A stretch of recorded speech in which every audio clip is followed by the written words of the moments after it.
घर के आंगन में हल्की हल्की खुशियों की महक फैली हुई थी। रसोई से घी और ताजे बने हलवे की खुशबू पूरे घर में फैल रही थी। संतोष बासा मुस्कुराते हुए बोली, हलवा तो बहुत बढ़िया बनाया है। बताओ, चाशनी कितनी ली थी?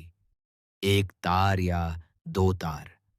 रसोई में खड़ी बहू ने हल्की सी मुस्कान के साथ जवाब दिया, बासा, एक तार की ही चाशनी ली है। कमरे में बैठे सभी लोग मुस्कुरा रहे थे, क्योंकि आज घर में एक खास वजह से रौनक थी। सामने सोफे पर बैठे राठी सा और उनके परिवार वाले लड़की देखने आए थे। सबकी निगाहें बार बार संध्या की ओर जा रही थीं, जो सिर झुकाए चुपचाप बैठी थी। राठी सा ने धीरे से मुस्कुराकर कहा, गुण और संस्कार तो लड़की के चेहरे पर ही दिखाई दे रहे हैं। इतना सुनते ही संतोष बासा के चेहरे पर राहत की चमक आ गई। उन्होंने खुशी से कहा, अरे संतोष करो। राठी सा ने तो हां भी भर दी। कमरे में जैसे अचानक खुशियों की लहर दौड़ गई। लेकिन तभी अंकुर सा ने मिठाई उठाने ही वाली थी कि राठी सा ने हाथ उठाकर सबको रोक दिया। एक मिनट। उनकी आवाज में हल्की गंभीरता थी। सब चुप हो गए। उन्होंने संध्या की तरफ देखते हुए कहा, मैं छोरी से कुछ पूछना चाहूंगा, अगर किसी को ऐतराज न हो। कमरे का माहौल अचानक गंभीर हो गया। संध्या का दिल तेजी से धड़कने लगा। राठी सा ने नरमी से पूछा, प्या, यह रिश्ता तुम्हारी मर्जी से हो रहा है ना? सवाल सुनते ही संध्या ने एक पल के लिए अपनी भाभी की तरफ देखा। उस नजर में एक अजीब सी बेचैनी थी, जैसे कोई बहुत बड़ा फैसला उसके सामने खड़ा हो। लेकिन भाभी ने तुरंत मुस्कुराकर कहा, अरे राठीसा, हमारी ओर से भी हां ही समझो। कमरे में बैठे लोगों ने फिर से राहत की सांस ली। संतोष बासा ने जोर से कहा, अरे अंकुर सा, अब तो मुंह मीठा करवाओ सबका। मिठाइयां बांटी जाने लगीं। ढोल की हल्की आवाज भी बाहर से सुनाई देने लगी। सब लोग खुश थे, लेकिन उस खुशी के बीच संध्या के दिल में एक तूफान चल रहा था। कुछ देर बाद जब मेहमान चले गए, तो घर का माहौल थोड़ा शांत हो गया। भाभी ने तुरंत संध्या को कमरे में ले जाकर दरवाजा बंद कर दिया। उनकी आंखों में चिंता साफ दिख रही थी। संध्या, तुमने इस शादी के लिए हां क्यों कह दी? उन्होंने धीमी लेकिन बेचैन आवाज में पूछा। संध्या ने सिर झुका लिया। उसकी आंखों में आंसू तैर रहे थे, लेकिन उसने उन्हें बाहर आने नहीं दिया। भाभी, भैया ठीक ही तो कह रहे हैं। मैं उनकी जिम्मेदारी हूं। आज नहीं तो कल उन्हें मेरी शादी करनी ही थी। फिर आज क्यों नहीं? उसने धीरे से जवाब दिया। लेकिन भाभी ने उसकी आंखों में झांकते हुए कहा, झूठ बोल रही हो तुम। अगर सच में खुश होती तो मेरी आंखों से नजर क्यों चुरा रही हो? कमरे में कुछ पल के लिए गहरी खामोशी छा गई। आखिरकार संध्या की आंखों से आंसू बह निकले। उसने कांपती आवाज में कहा, भाभी, मैं अपने बारे में कैसे सोच सकती हूं?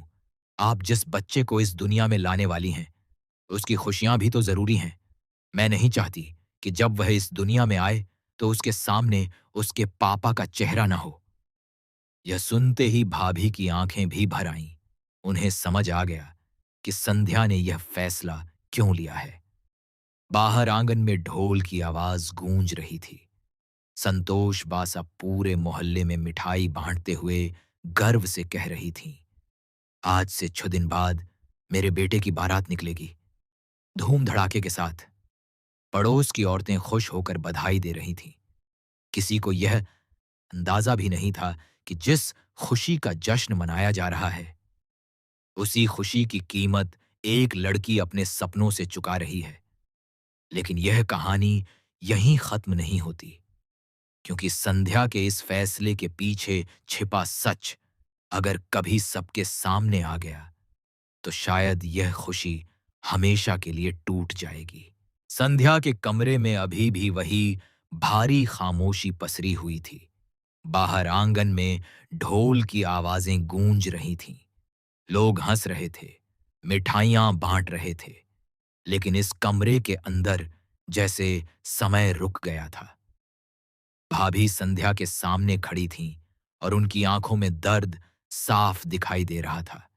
उन्होंने धीरे से संध्या का हाथ पकड़ा और कहा, तुम पागल हो गई हो क्या संध्या? सिर्फ हमारी खुशी के लिए अपनी पूरी जिंदगी दांव पर लगा दोगी? संध्या ने आंसू पोंछे और हल्की मुस्कान लाने की कोशिश की, लेकिन वह मुस्कान भी दर्द से भरी थी। भाभी, अगर मैं यह फैसला नहीं लेती तो भैया यूएस चले जाते और आप यहां अकेली रह जाती। मैं नहीं चाहती कि जब आपका बच्चा इस दुनिया में आए तो उसके पापा उसके पास न हों। भाभी की आंखों से आंसू बह निकले। उन्होंने संध्या को गले लगा लिया। लेकिन तुम्हारी जिंदगी का क्या? तुम्हारे सपनों का क्या? संध्या कुछ पल तक चुप रही, फिर धीरे से बोली, मेरे सपने शायद भगवान ने किसी और रास्ते के लिए बनाए होंगे। उधर आंगन में माहौल बिल्कुल अलग था। संतोष बा सा पूरे मोहल्ले में जैसे जीत का ऐलान कर रही थीं।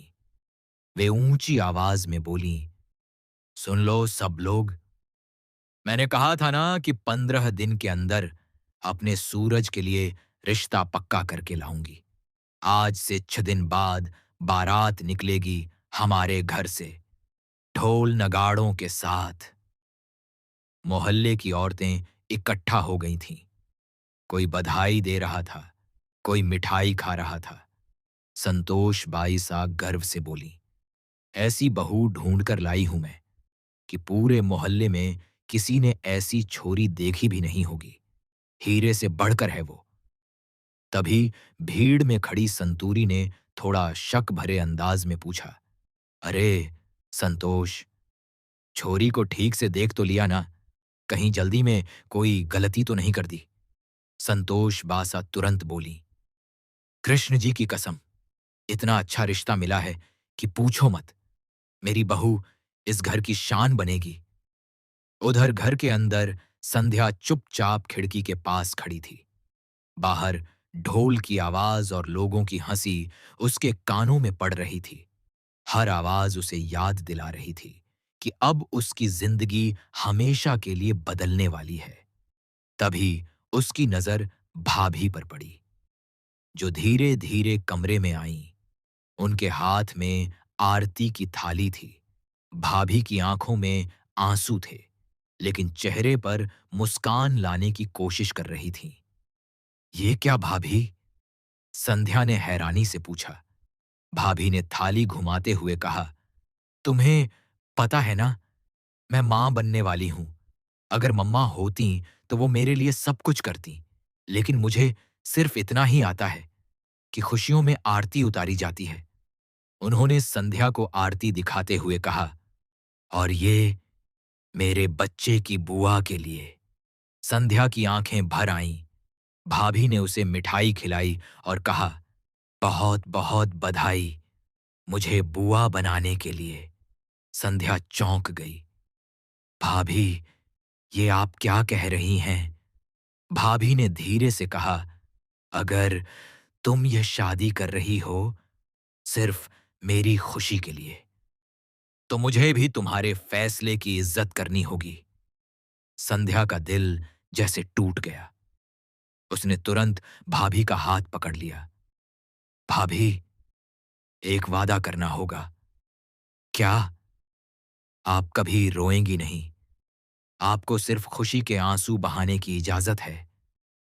भाभी ने सिर हिला दिया, लेकिन उनके दिल में एक अजीब सा डर बैठ गया था। उसी समय बाहर से ढोल की आवाज और तेज हो गई। संतोष बासा जोर से चिल्लाईं, अरे ढोल वाले, जोर से बजा। अगर कोई घर में सो रहा हो तो भी बाहर आ जाए। पूरा मोहल्ला जैसे इस खुशी का जश्न मना रहा था, लेकिन किसी को यह नहीं पता था कि इस जश्न के पीछे एक ऐसा सच छिपा है जो अगर सामने आ गया तो शायद यह ढोल हमेशा के लिए खामोश हो जाएगा। और इसी बीच संध्या की जिंदगी में एक ऐसा मोड़ आने वाला था जो सब कुछ बदल देने वाला था। अगले ही दिन से पूरे घर में शादी की तैयारियां शुरू हो गईं। आंगन में रंग-बिरंगी झालरें लगाई जा रही थीं। रसोई में तरह-तरह के पकवान बनने लगे थे और घर के बाहर आने-जाने वालों की भीड़ बढ़ती जा रही थी। संतोष बासा के चेहरे पर तो जैसे खुशी समाए ही नहीं समा रही थी। वे हर आने वाले मेहमान से एक ही बात कहतीं, आज से 6 दिन बाद मेरे सूरज की बारात निकलेगी और ऐसी निकलेगी कि पूरा मोहल्ला देखता रह जाएगा। उधर संध्या भी सबके साथ शादी की तैयारियों में लगी हुई थी। वह कभी रसोई में मदद करती, कभी सजावट में हाथ बंटाती, लेकिन उसके चेहरे की मुस्कान अब भी अधूरी थी। अंदर ही अंदर उसका दिल बार-बार वही सवाल पूछ रहा था, क्या सच में यही उसका भविष्य है? दोपहर के समय भाभी उसे बाजार ले गईं। शादी के लिए कपड़े, गहने और बाकी सामान खरीदना था। बाजार में चारों तरफ रोशनी और रंगीन दुकानों की भीड़ थी। हर दुकान पर शादी के कपड़े चमक रहे थे। भाभी उसे एक बड़ी सी साड़ी की दुकान में ले गईं। दुकानदार मुस्कुराते हुए बोला, आइए भाभी जी, दुल्हन के लिए कुछ खास दिखाते हैं। उसने एक से बढ़कर एक साड़ियां निकालनी शुरू कर दी। लाल, गुलाबी, सुनहरी, हर रंग की साड़ियां मेज पर फैल गईं। भाभी ने एक भारी लाल साड़ी उठाई और संध्या के कंधे पर रख दी। देखो, ये वाली तुम्हें बहुत अच्छी लगेगी। संध्या ने आईने में खुद को देखा, लेकिन उसकी आंखों में चमक नहीं थी।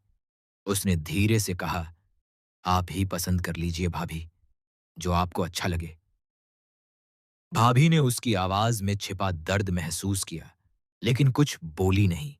तभी दुकान के बाहर से ढोल की हल्की आवाज सुनाई दी। शायद किसी और की बारात जा रही थी। संध्या ने पलटकर उस तरफ देखा और एक पल के लिए उसके चेहरे पर अजीब सी उदासी छा गई। भाभी ने धीरे से पूछा, संध्या, अभी भी वक्त है। अगर तुम चाहो तो हम यह शादी रोक सकते हैं। संध्या ने तुरंत सिर हिला दिया, नहीं भाभी, अब बहुत देर हो चुकी है। अगर अब मैं पीछे हट गई तो भैया की इज्जत, घर की खुशी, सब कुछ टूट जाएगा। उधर घर में भी एक और कहानी चल रही थी। मोहल्ले की औरतें आपस में खुसर-फुसर कर रही थीं। संतूरी ने अपनी सहेली से कहा, मुझे तो कुछ गड़बड़ लग रही है। इतनी जल्दी शादी तय हो गई और छड़ी चाहिए दिन में बारात भी। दूसरी औरत बोली, अरे संतोष को जानते नहीं क्या? वो जो ठान लेती है, करके ही छोड़ती है। लेकिन संतूरी के मन में शक अब भी था। शाम होते-होते संध्या और भाभी खरीदारी करके घर लौट आईं। घर में घुसते ही संतोष बासा ने खुशी से पूछा, क्या-क्या लिया बहू के लिए? भाभी ने मुस्कुराकर साड़ियां और गहने दिखाए। संतोष बासा उन्हें देखकर बेहद खुश हो गईं। लेकिन तभी उनकी नजर संध्या के चेहरे पर पड़ी। वह चुपचाप खड़ी थी, जैसे कहीं खो गई हो। संतोष बासा ने मजाक में कहा, अरे दुल्हन, अब तो मुस्कुरा भी ले, 6 दिन बाद तेरी विदाई हो जाएगी। यह सुनते ही संध्या के दिल में जैसे किसी ने तीर चुभो दिया। उसी रात जब सब लोग सो चुके थे, संध्या छत पर अकेली खड़ी आसमान को देख रही थी। हवा हल्की-हल्की चल रही थी, लेकिन उसके मन में तूफान था। तभी पीछे से किसी के कदमों की आवाज आई। संध्या! यह आवाज सुनते ही वह चौंक गई। उसने मुड़कर देखा और सामने जिस व्यक्ति को खड़ा देखा, उसे देखकर उसकी आंखें हैरानी से फैल गईं। उसने घबराई हुई आवाज में कहा, "तुम यहां?" और उसी पल उसकी जिंदगी का सबसे बड़ा राज सामने आने वाला था।